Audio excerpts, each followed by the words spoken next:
ArtStart is a community-based arts organisation in Edmonton which aims to promote arts and to engage people as much as possible in arts activities through theatre, through craft, through performance. Charles and Mary Lamb were literary artists. Both lived for a short period of their lives in Edmonton, in North London. Charles was principally an essayist, but he also worked on poetry. Mary, his sister, although she did a mundane job of sewing, was also a literary artist. And together they created The Tales of Shakespeare, which is recognised now as one of the best children's books, well, not just for children, for adults as well, that actually make people understand the stories of Shakespeare. The idea was that as the festival was going to be launched, it would be really important to actually get people engaged in the story of the lambs. So this puppet performance is an easy way to tell their story to people who may not know anything about the lambs, or even for people who do know about the lambs. It's just an interesting way to actually tell the story.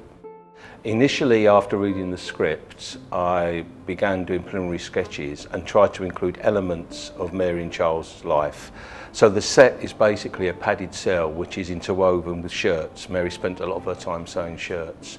The puppets include marionettes, there's rod puppets, there's a shadow screen which tells very intimate parts of the tale.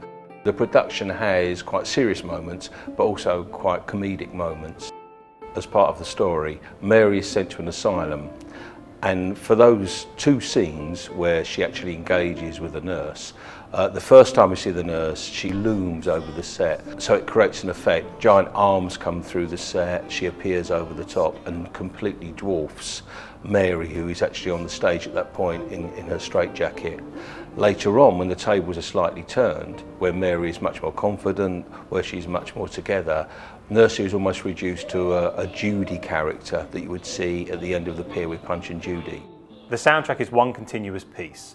There's no live dialogue in the show, and we purposely did that because we're working with a kind of skeleton crew, basically. There's only 3 of us, and I think we counted there was 25 puppets in the production with only 3 operators of those puppets. So we had to do the soundtrack in such a way that it could just be operated remotely and not have live microphones or live setups, just for ease basically, and for the places in which we were going to be performing it.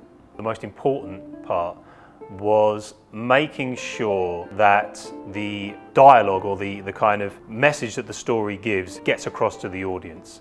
So I can fill things with sound effects and with different, musical cues, but if the voices are lost, or if they're not clear, or if the clarity isn't there, then people don't pick up on that, they don't understand it, especially when you're listening to voices with marionette puppets, because their mouths don't move and you pick up probably about half of what someone says from the way their mouth moves. The voices need to be as clear as possible, otherwise you don't actually understand what they're saying.